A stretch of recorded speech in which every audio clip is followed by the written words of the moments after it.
Hello, everyone, and welcome. Today's webinar, Back to the Basics, the Building Blocks of an Authentic DEI Strategy, will offer a way to look back at what has been working in DEI over the past few years and bring that to life. My name is Shante Williams, and I am the Vice President of People and Culture at Orion Talent, and your moderator for today. Before I introduce our two incredible panelists who I've had a chance to spend some time with over the course of the last month, I want to tell you a bit about myself, my role at Orion Talent, and my passion for our topic, DEI. Over the past few months, I have been working with our leadership team to build a strong foundation in culture, purpose, and DEI. Since joining Orion Talent in February of 2022, my passion and focus has been driving and influencing Orion's DEI strategy and journey. And I've worked in many different industries and have found that DEI is a journey many organizations struggle to start and sustain. Some attempt to check the box and others don't realize the level of commitment and the true culture changes it takes. Now, as I mentioned, I get to share the screen today with some incredible professionals who, like me, have a passion for building people-centric organizations. And as you will see, they bring some very impressive skills and experience to our discussion today. So with that, let me introduce them. I have Cherie Brumbaugh, who is the Manager of Workforce Planning and Staffing Analytics for Advanced Drainage Systems, Inc.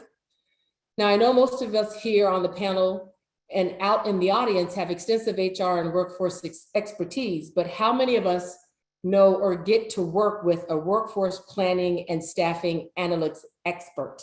Not many. Cherie, I'm so excited to have you here to share your DEI experience and passion, and also to help us all learn more about the emerging and incredible work around staffing analytics.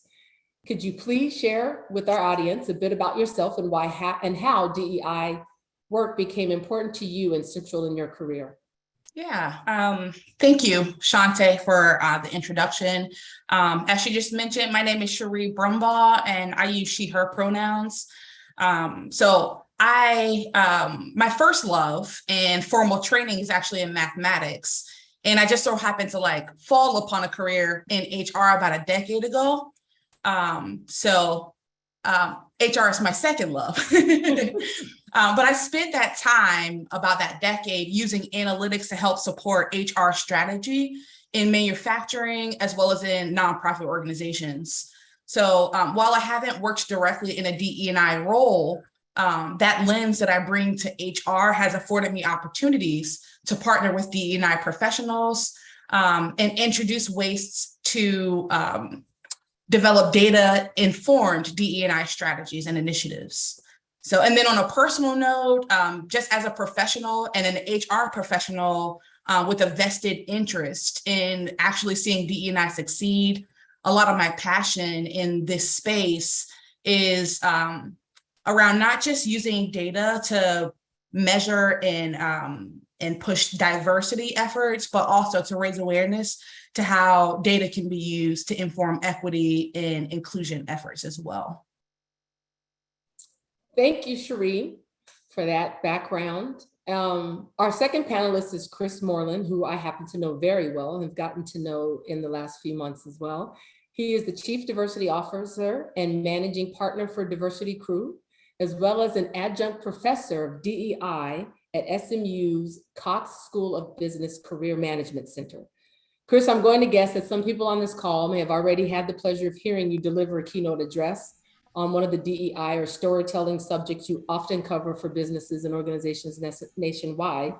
I personally have been fortunate to have heard you speak on multiple occasions on the topic and can't wait for you to share your insights on DEI. Can you also take a moment and share a bit about yourself and also why and how DEI work became important to you and central to your career? Oh man, thank you so much for this opportunity, Shante. And it is a pleasure to be here with yourself as well as colleagues at Orion. I am a 25-year business professional. I did not, very similar to Cherie, I did not start off in this area. I actually have an engineering degree from the Air Force Academy. And I went into business in order to move along what I call my professional career trajectory, which I did for 25 years. But what I noticed is that no matter what type of industry you're in, we're all in the same type of business. And that is the business of people and people management. And what I learned and experienced myself is that there are so many different backgrounds of people that end up coming into the workforce together that it becomes the opportunity for us to figure out how do we unearth the value, the talent of every person who is in the organization. And so once I realized that at the end of the day, it's more about bringing out the best in every person, my focus began to shift from just building a business to understand how to unearth the talent and value of all the different individuals and people who came together in a work organization. And that's when I decided this is more of a purpose and a calling for me to spend my time doing. And so that was some of the reasons why I got into this area of study. And that is also one of the reasons why I am still to this day still learning, because it is a journey. It is something that I believe you can learn a little bit more about every day as you begin to become more curious and less judgmental. Thanks so much, Chris, for that. That's often what my boss and I say. We're in the people business, and not only is it important to be in the people business, but it's also important to focus on culture, which I'm sure we'll get into a little bit later in this conversation. So there's a lot we have to cover today, but before we dive in, let me explain how you can participate as part of the audience. First, if you have a question, you do not have to wait for our Q&A time at the end of the panel discussion. You can add your questions to the chat at any time. Our team will monitor and let me know when we have questions from the audience. And if we don't get to it right away, we will add it to our Q&A section. So ask away when your questions come to mind. Do not hesitate. This is interactive. In an effort to engage with our lovely audience, we have added a couple poll questions, so you can also share your thoughts and insights for this panel to react to. Participating in those is simple. You just use the tools right on your Zoom screen when the poll questions pop up. And with that, we are ready to start. And I'm going to set the stage with a few DEI points that I think are important to consider. Here's the first. Over the last 2 years, diversity, equity, and inclusion, DE&I collectively, have never had more focus or coverage from the corporate world. Has the spotlight on the need made a big impact? I would agree that the impact, especially in 2020, when the world was raw with sadness and rage for George Floyd, was vocal, public, and loud. But the big question for workers when it comes to this one is, has all the focus businesses have placed on DEI made a difference?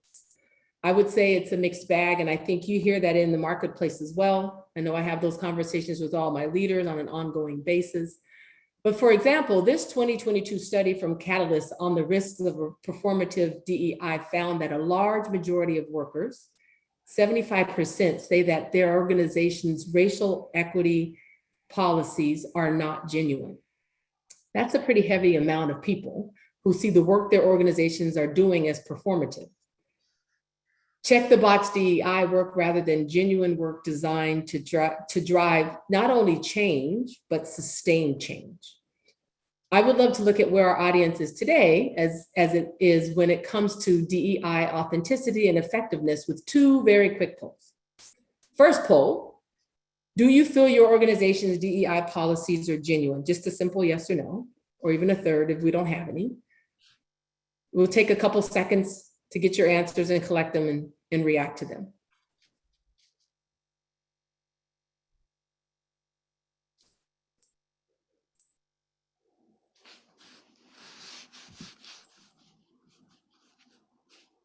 Wow, okay.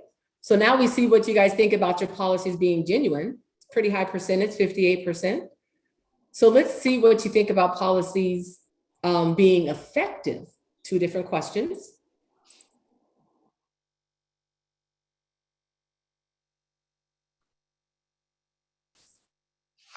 We'll give you a few seconds for this one as well.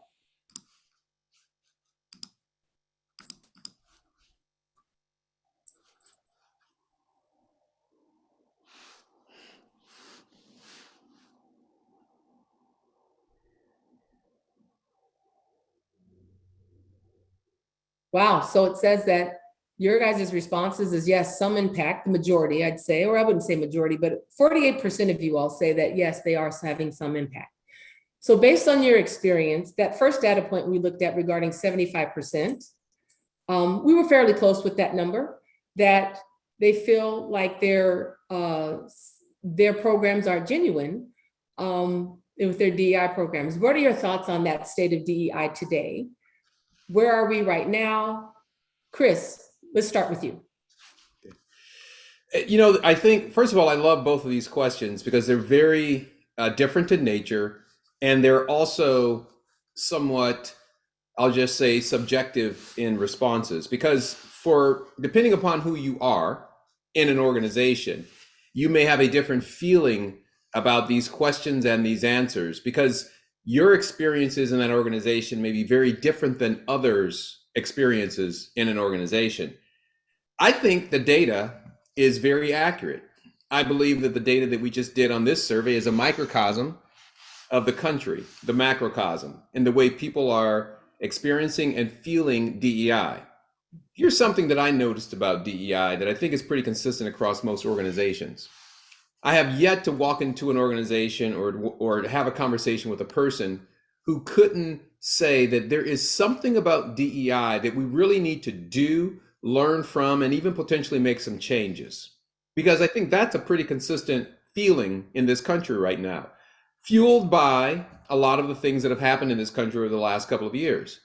That being said, the problem or the issue with the effectiveness or the impact side of the question is that making this type of change in an organization or in a person, it's very difficult. Let me give you an example. One of the ways I like to talk about the effect of DEI on an organization or on a person is like asking a person to take their non-dominant hand and write or sign their name. Now, if you've ever tried to sign your name with your non-dominant hand, what you'll find out is that it takes a lot longer. You have to actually think about where the pen or pencil is placed in your hand, and you actually have to even think about the curves of the signature, which means that you won't do that twice if you don't have to. You'll put that pen or pencil in your dominant hand and you'll continue to sign your name, because that is for you the path of least resistance. And so when you think about DEI, it's actually asking you to do something that is very non-consistent with what you would normally do. And that goes for all of us. It's not just one group or one person or one set of backgrounds. It's all of us. And the more we try to force it without really giving an individual the impetus, the reasons why it's good for them to start using their non-dominant hand, eventually they revert back to using their dominant hand, because that is for most people the path of least resistance. Now, again, depending upon where you are on that spectrum of change, where you are on your ability to see the value of making some of these changes, not only for you personally, but also for the organization, you might also respond very different on those questions. Some of us are very happy to make changes in our lives, and we are what we call the early adopters. Others of us are kind of on the fence until we're kind of shown the true value, and then we'll slowly make some of those changes. And then there's still a group of us that are kicking and screaming about any change that needs to be made, regardless of how helpful that change might be for the collective us. That is absolutely correct, Chris. And I will have to say change is hard, which is why whenever I'm talking about DEI in my organization, I call it a journey, because it's not something that can be rushed. It's something that you have to be patient with, and you have to be willing to be on that journey collectively together as we move forward. And that's exactly why we're here today, because getting back to those basics so we can build a foundation and culture that does nourish people and workforces for the long term, that's what's important. And that's what we want to share. So thank you, Chris, again, for that ever so energetic response. And Cherie, what are your thoughts on this state of DEI? I first have to say that I love that analogy of being a right-handed person trying to force yourself to naturally think about writing with your left hand. I think it's a real telling analogy. So I think rightfully so, right? A lot of corporations and organizations reach their heights of success because of their ability to do, to actually get things done. A lot of people use thought before that, but we're used to reaching success because of our ability to do. And I think back in 2020, when the world required and demanded that we take a more serious look at equity, justice, and inclusion in the workspace, a lot of well-intentioned companies jump straight to the doing because that's what we do best, right? And I think that as time has progressed, we've seen a few different things. We've seen companies realizing that those quick wins aren't actually sustaining long-term DE&I goals. We see that world pressure has waned in the DE&I space. And then we also see other business pressures and other business pressures become a bigger priority, like the labor market. I'm in HR, that's the first thing I think about in workforce planning is how crucial it is to like figure out solutions to the labor market. So I think that as a culmination of these pressures waning, other pressures increasing, and then that recognizing that those quick wins aren't sustainable, I think we see some organizations losing some steam in this work. And I think that's because, again, going back to the jumping straight to the doing, a lot of companies and organizations begin approaching DE&I like it's a sprint when it's actually a marathon. Yeah. And you have to treat it like a marathon. You have to actually prepare for the marathon. You have to be honest with yourself about how in shape you are and what you have to do to get in shape for the marathon. Mm-hmm. And you have to commit to the actual work. So I think where we are now is that some organizations have realized, or they're on the journey of realizing now, that DE&I is not for the faint of heart. And that in order to make it to that finish line, you have to use a different kind of strategy and a higher level of commitment to the work. I agree 100%. It is definitely important and grueling work. And I would love to start there because it's exactly what we promised our audience here. Love your analogy in terms of that marathon and being exhausted. I've run a couple. I actually was a track star, I'd like to think myself. And there's no joke in terms of the conditioning and the long-term commitment you have to bring when it comes to any type of athletic, right? Or anything that you are passionate about. And to our peers attending this webinar today, we're going to tell you what the essential building blocks of an authentic DEI strategy are. And so that way you can make sure you have the right elements and tools in place to ensure your DEI work is not all appetizer and no nutrition. We've talked about left hand, right hand. We've talked about marathons. Before it's over, we will have the whole collective of examples that we can give you that you can use with your leadership team. So with that said, this is also a question for all three of us to consider and answer here for our audience. If the work a lot of businesses did was not deep enough to last and build an inclusive, welcome, diverse workplace, where is that critical start point? Cherie, this time you get to answer first. All right, sure. So I think the foundational building block of any successful DE&I strategy lies right there in that word authentic, right? I think that before you have to commit to the doing of things, you have to, I mentioned earlier that we're really good at the doing, but you have to take that critical pause to truly seek to understand the problem first. And I think that requires a level of corporate introspection that can be uncomfortable at times. So I mentioned earlier quick wins and how those quick wins aren't sustainable. So to further answer this question, I want to elaborate on that a little bit. One of the things that I consider to be a quick win is that it can be really tempting to get caught up in the D in DE&I. Mm-hmm. And that's because diversity is easy to measure. It's visible in a lot of ways.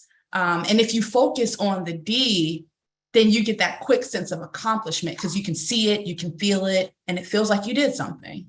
But I think authentic and sustainable DE&I strategies are also deeply curious about whether or not they're excelling in the E and the I. And those two aspects are sometimes an afterthought. Because I think the fact is you can't actually increase and sustain DE&I, any kind of diversity really, if you don't build an authentic culture that welcomes everyone to be their true selves in the workplace, that treats them fairly in terms of pay, resources, and opportunities, and that doesn't exclude them from rooms where big decisions are being made. So to me, building an equitable and inclusive culture then causes the diversity, that measurable representation, to be more of a lagging indicator. And that focus on those aspects to me is where that foundation of authenticity lies. It's kind of like the movie Field of Dreams. It's like a Field of Dreams model, right? If you build it, they will come, and not the other way around. I won't even talk about all the things we've used now: sports, movies, food. It's the collective. And I agree with you 100%. It's interesting you use the word authenticity, but another word I often use when I'm talking about DEI that I found has been critical in my roles over the course of my career has been transparency. It's okay to say where you are and where you're going and the struggles that you're going through. And what has also helped me be transparent has been around the data. And so I always make it a policy to trust the mathematics, and you definitely make it easy for me here. I love great metrics as a head of HR or head of people and culture at Orion. I love being able to show leadership how we are moving that needle forward while being authentic, while being inclusive, while being transparent. There's a lot there. But I wholeheartedly agree that any progress achieved without an inclusive culture will be lost when diverse candidates discover the diversity message communicated are not the diversity reality inside the business, right? That goes back to that authenticity when people are checking the box saying, okay, we're rushing to get this done because like you said, we're doers, but we've got to build something that's going to be sustainable. So Chris, now it's your turn. What are the core building blocks you think of when it comes to the DEI strategy? Well, let me just start by saying, Sheree took all of my information. I don't know how that happened. Everything that I was about to say, she just said. So I'll just pivot a little bit. I was looking at your notes. Yeah, that's a true statement. But seriously, I do want to go back to something a few things that she said, because I think they're very insightful. And it's the whole idea around doing. I think most organizations have an appetite to do something, but it's almost an appetite to do something as if there needs to be something done for the purposes of not getting in trouble, for the purposes of correcting some injustice, for the purpose of, I don't want to be one of the people who do not have a box check. And I get that. There's some motivation behind doing from that perspective. But I think the entire journey starts with a self-examination of your being. So get off the doing side of the equation and get on the being side of the equation. The being side of the equation says, I want to truly understand who I am. I really want to look critically in the mirror at what am I doing, who am I, and what am I part of? You see, at the end of the day, the only reason why we think that DEI is an important asset to any organization or any person is because there is a suboptimal percentage of performance that each one of us are delivering in our relationships, in our businesses, in our social groups, or what have you. And the reason why there's just a percentage of our potential being delivered is because we collectively are masking those things about ourselves that we believe are not appropriate. They're not ready for prime time. And so there are aspects of who we are as people, our being, which we absolutely are going to keep a little bit covered up because we do not believe that they're going to be accepted and respected. And so we cover up. And those are the authentic parts of ourselves that we just say, I'm just not sure I will be accepted if people understand certain aspects of who I am, not realizing that there is a ton of value in those experiences that make you different. What we should all want to understand and figure out about other human beings is what is their true authentic value, and how do I unearth that and leverage that so that it makes us, our collective, better. Diversity and inclusion does not stop with representation. That's not the reason, the only reason for doing it. It's to bring out the differences that lie so far below the surface about each individual that we're pulling out aspects of people that we will never have the time to experience ourselves.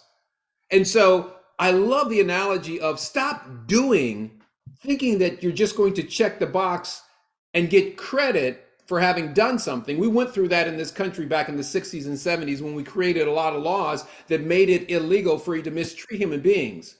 We were in the mode of doing and making things illegal for you to, when you did them, there was a consequence. And so I really didn't affect your thinking, your being, I affected your doing.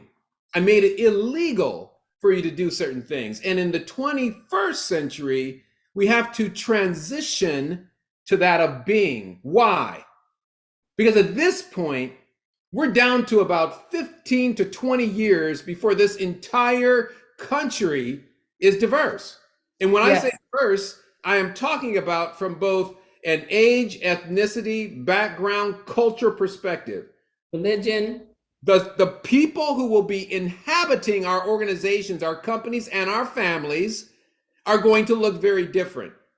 So if we haven't switched, if we haven't changed, we haven't transitioned our thinking, we are not going to be the same powerhouse that we are today.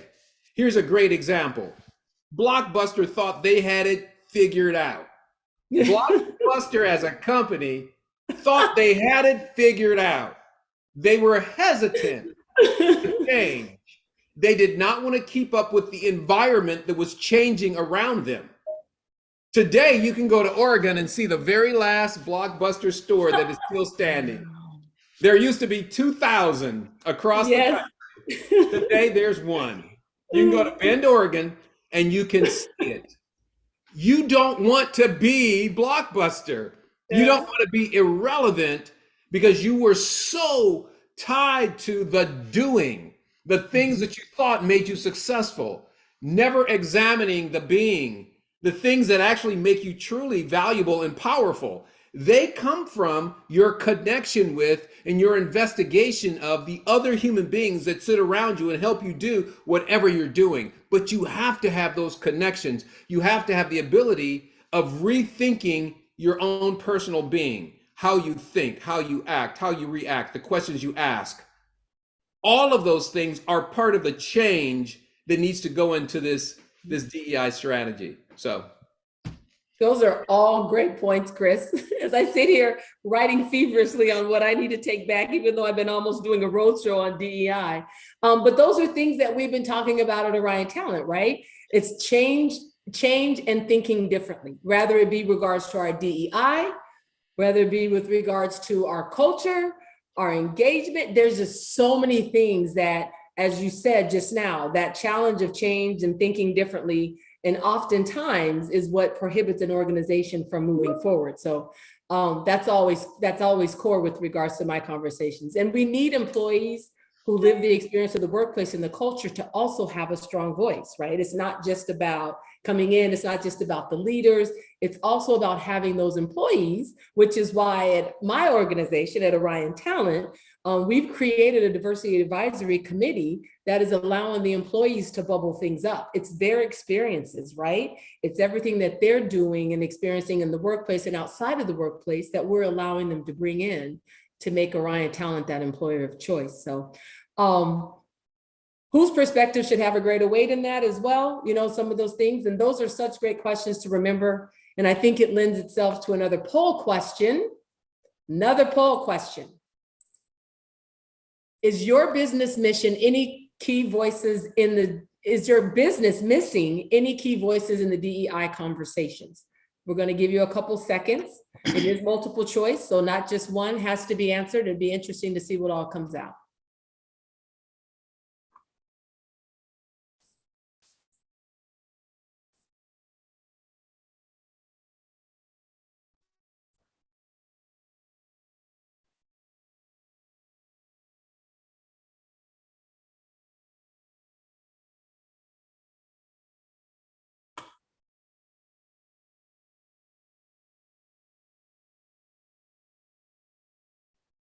Wow, that's some pretty interesting feedback right there.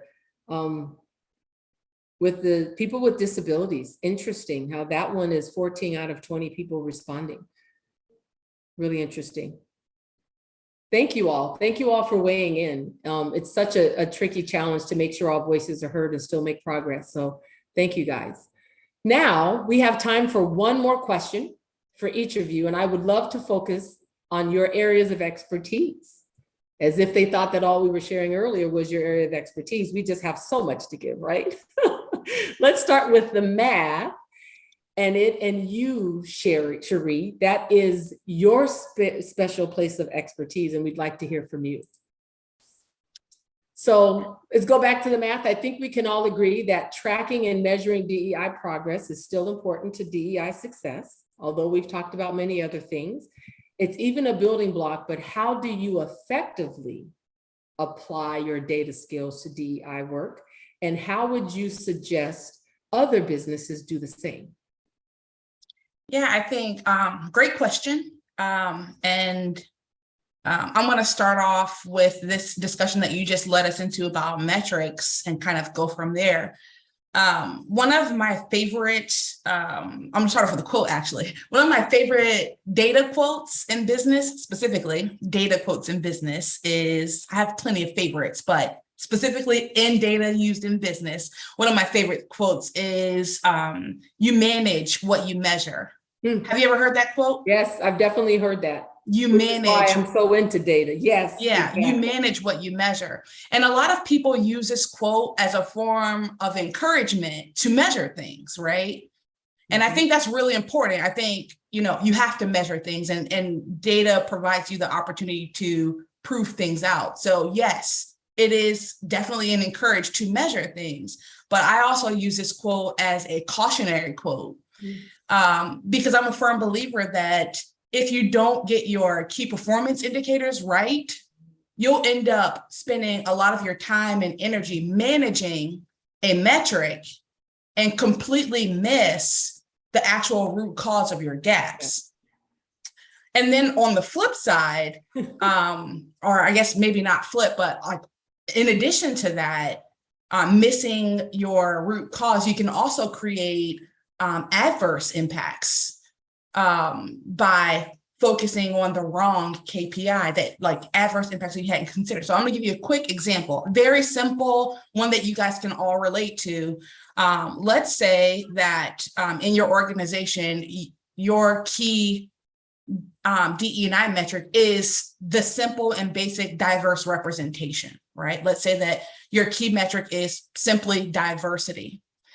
So you could spend a lot of your time and energy increasing diversity, right? And you can start seeing that number, your diverse representation, increase. But on the back end, you could also be losing a lot of your diverse talent because in those first 2 years, so to speak, right? Because there are no promotion opportunities for them. So you could be losing them, and you could completely miss the fact that you're losing them because and that promotion, like that there's a block for diverse talent to be promoted because you're only focusing on diverse representation. So your number could be increasing, and you may be completely blind to the fact that most of your diversity is held in low tenured entry-level positions, or that your diverse turnover is significantly higher than non-diverse turnover because the metric itself that you're using is increasing. Does that make sense? Totally.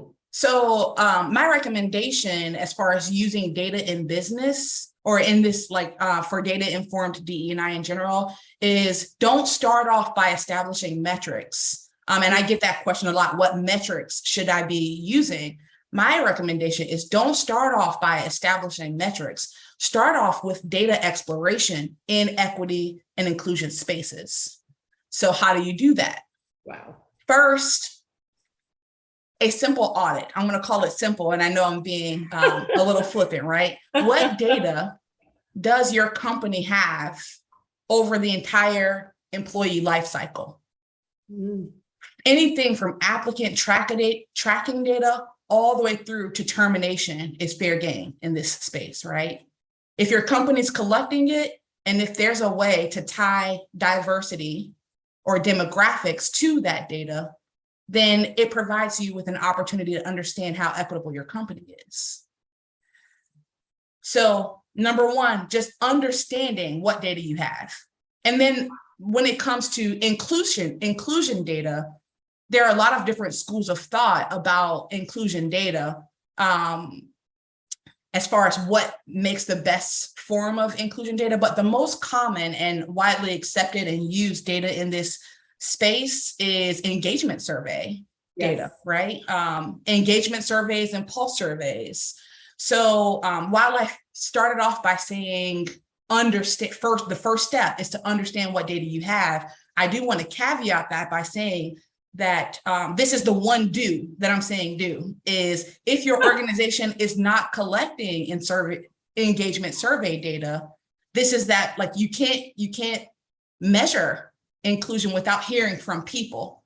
So the one do that I'm saying is, if you aren't already collecting engagement data, that's a great way to start, is collecting that data and making sure that you're tying demographic information to it so that you can understand employee sentiment by representation. But I will caveat that, second caveat to that is, if you are collecting the data, there's going to be an expectation of your organization that you do something with it. So if you're collecting it and not using it or not reporting back and being accountable to your employees, then that just further cripples your credibility in this space. So if you're collecting it, make sure that you're actually using it and honoring the fact that your employees were vulnerable to actually tell you how they feel. Yes. So now going back, first step is just understand what data you have over the entire employee life cycle, as well as engagement survey or whatever inclusion survey of choice for your organization. Now, after you understand what data you have, my recommendation is to give yourself a healthy amount of time. This is, not something to be rushed in a couple weeks. Give yourself a healthy amount of time to actually ask questions of the data. Get really curious. Let your curiosity run wild. Whatever questions, based on what data you were able to understand that your organization has, whatever questions that come to mind, ask them. Do you notice any difference by levels in the company? Are there differences in those data points by senior leaders organizations, by business segment, by job type, hourly employees versus salary employees? The list goes on, right? And you can ask questions of the data. And there are some questions that will be standard or easy to think about. I'm going to give you a couple of examples of some questions that may not come to mind instantly, just to kind of give you an idea of what types of questions you can even ask, right? Does it take mid-level women the same amount of time to be promoted as mid-level men? Who gets high performance ratings? Who gets low performance ratings? Are salespeople of color leaving at a faster rate than white salespeople? You can get as granular as your data allows you to.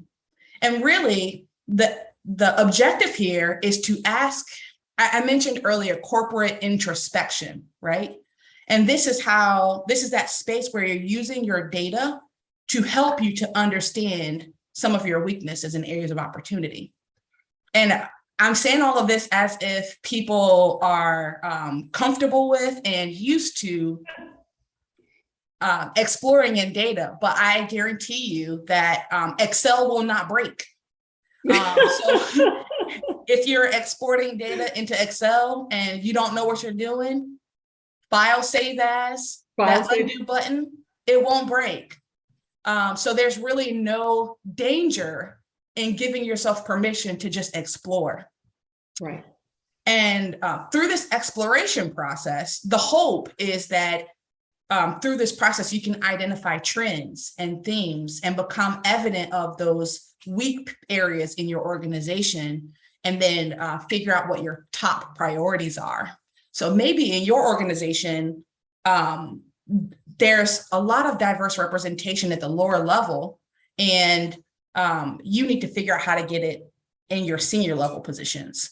Or maybe in your organization, your senior leader Bob's organization is really strong and healthy, but you need to focus on senior leader Jim or Sarah, right, and how to diversify that particular organization. And your data will tell you. We know that pay is typically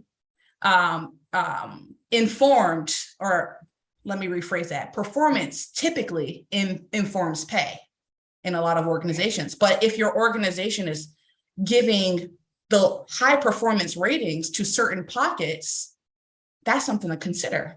What type of training needs to take place that is making us think that this group of people are high performers and this group of people are not?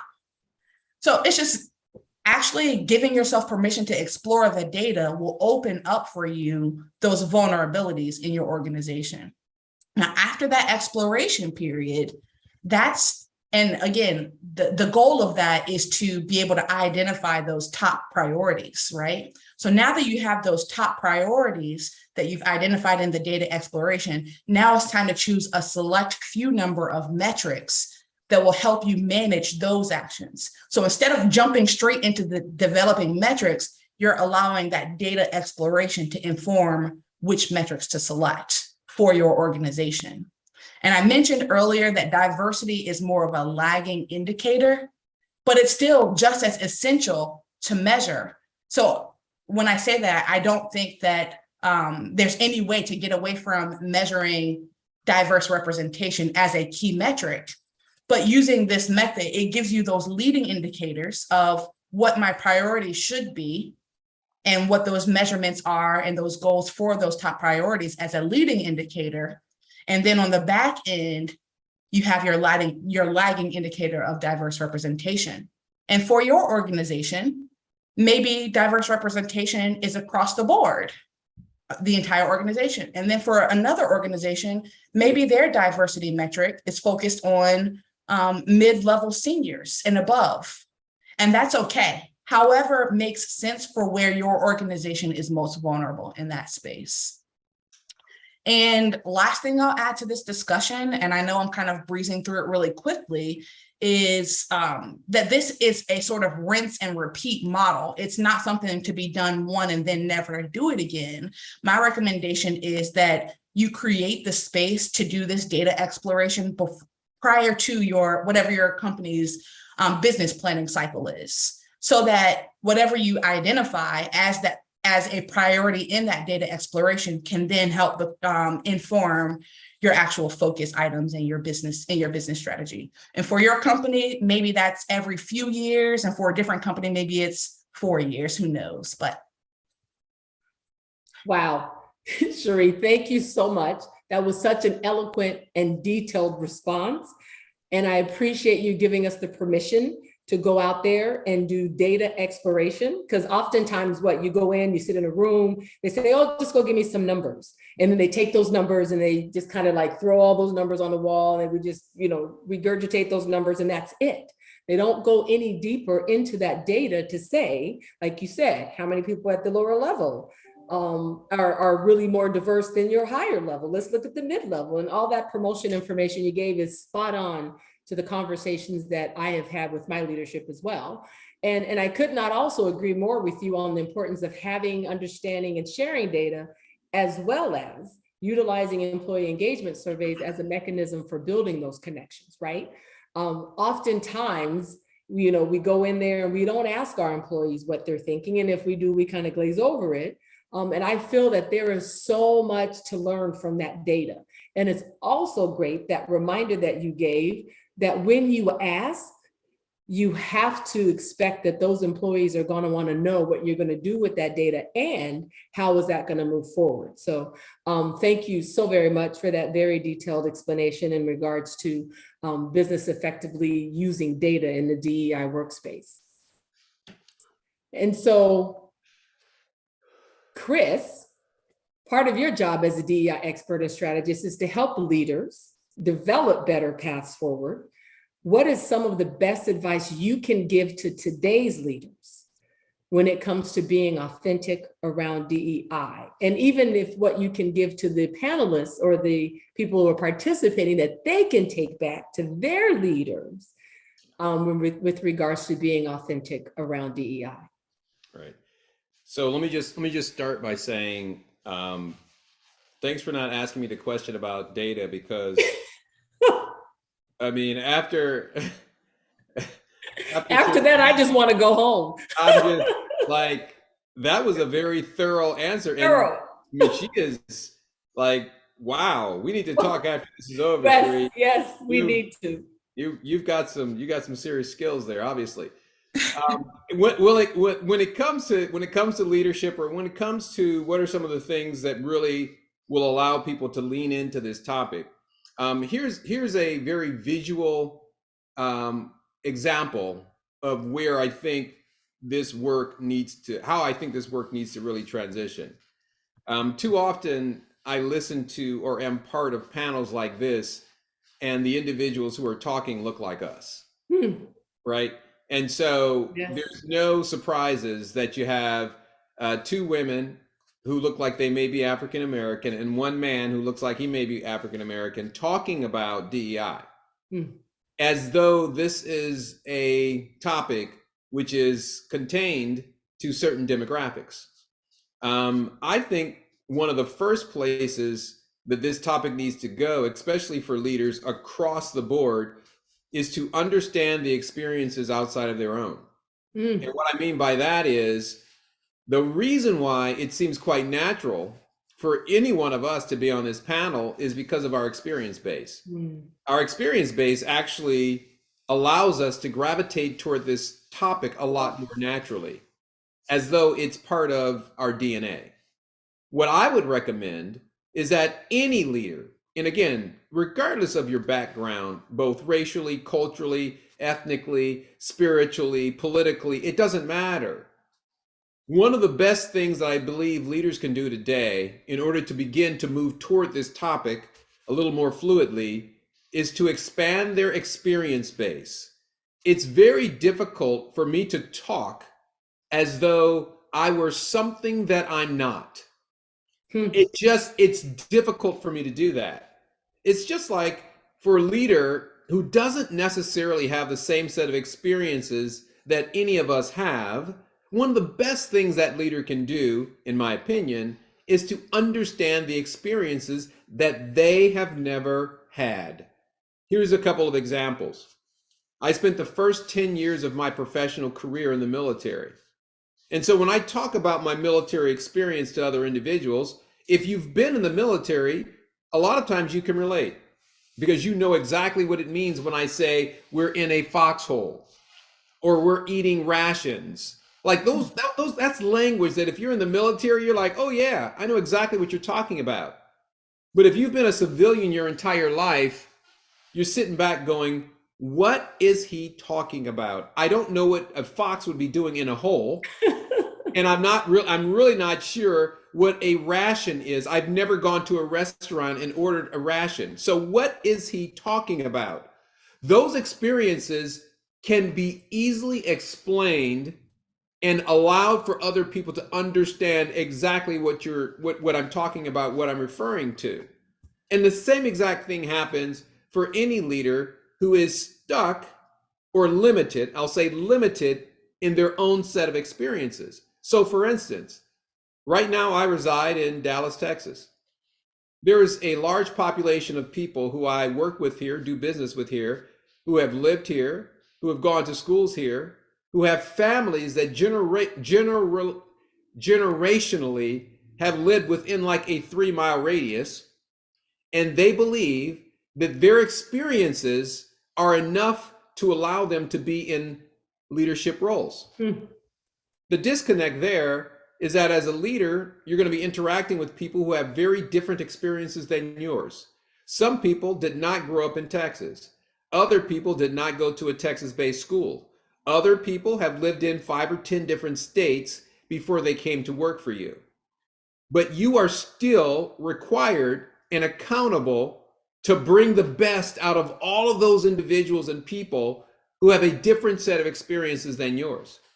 And so from my perspective, one of the areas that leadership can I'll say move toward a lot more aggressively is understanding and experiencing those things outside of their own set of experiences, which would allow them to have a very diverse set of reference points around people that they're going to be interacting with. You see, there are certain things about yourself you cannot change because it's just your experience base. But there's other things about you that by changing your experiences, you will have a better sensitivity around what that person is thinking, feeling, or potentially even going through.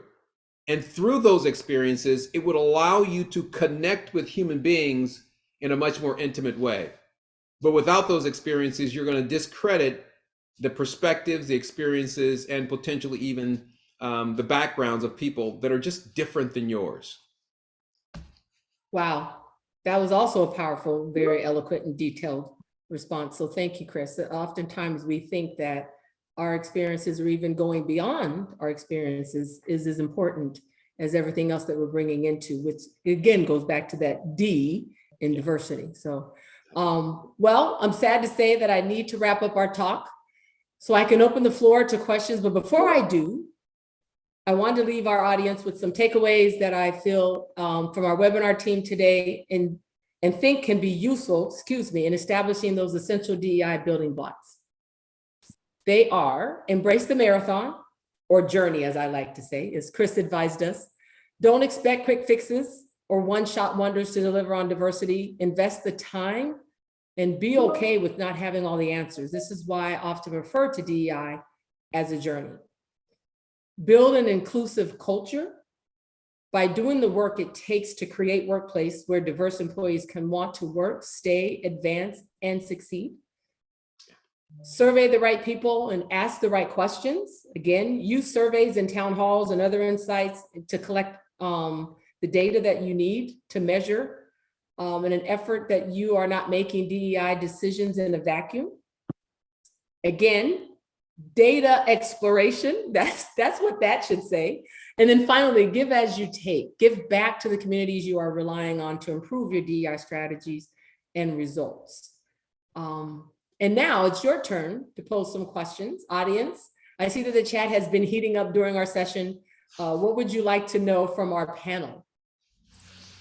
So Shantae, we've had a few questions come through. So everyone's on mute, but they've been nice enough to send their questions through the chat and through the Q&A. So I will just go ahead and give you the top ones. There seem to be some reoccurring themes. Oh. So one question was, what questions should I be asking my organization regarding increasing participation in an internal DEI focused panel or community? What questions should I be asking? Yes. What questions should I be asking my organization regarding increasing participation in an internal DEI focused panel or community? Wow, that could go for Cherie or Chris, but I'm going to give that one to Chris. What questions, Chris? Yeah, thank you so much, Shantae. That's excellent. Here's a couple of things that I always think about when I hear the idea of a DEI panel or what have you. Here's something that I don't think a lot of people really think through, and that's the whole idea around diversity and expanding diversity beyond race, gender, and sexual orientation. I truly believe that the individuals who sit on these panels a lot of times they come from a perspective of where they've had to, what I call, swim upstream. If you live in the United States of America and you have the fortune of being either racially diverse, gender-wise diverse, or sexual orientation diverse, you know what it feels like to swim upstream, because you've had to contort yourself to fit into a lot of different environments and organizations and things like that. I think one of the best things to do is, when you begin having these panels, is to make sure that the slate of candidates that you're using, first off, are not your typical female and Black and brown people. Expand it to include other individuals whose diversity may not necessarily be surface. So if you have a white male cisgender person, they may have diversity from the fact that they were not born in this country, or they may have diversity from the fact that, quite frankly, they are raised by a single parent, or there's a ton of other reasons why a person might be diverse. So that speaks to the panel. As far as the specific questions, I think the questions have to go beyond those experiences that people have that we've been, trying to fight against since the 60s and 70s, and that is simply representation. I'm not saying that representation is not important. It is. It's absolutely important, and we have an entire country that's working on trying to solve for that right now. But there are so many other levels and areas of diversity that we rarely ever discuss or talk about. And these other areas of diversity are different ways for us to see that person more whole, more wholesome. I cannot tell you how many CEOs I've had a conversation with who have told me they do not have a diversity story. They've looked me in my face and said, I do not have a diversity story. 20 minutes into the conversation, we unearthed their diversity story. And the diversity runs the gambit. It is so much more than the melanin in my skin. It goes so much further beyond that. I've had CEOs that talk about the fact that they were embarrassed that they were first generation college. I've had CEOs that have talked to me about what it felt like to be the tallest female in their college class and how they stuck out. I've had CEOs talk to me about being abandoned by their birth parents and how that has affected them in their lives. So all of those experiences talk to the idea of diversity. And I believe the questions around diversity need to go beyond race, gender, sexual orientation, and ethnicity, and talk about some of the other human experiences that actually bring all of our lives closer together. It's a great question. Thank you so much for that.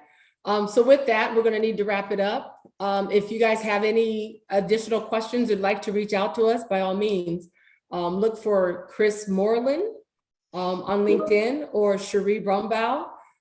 She's out there. I know I've linked with her as well, or myself, Shantae Williams, and we would love to continue the conversation.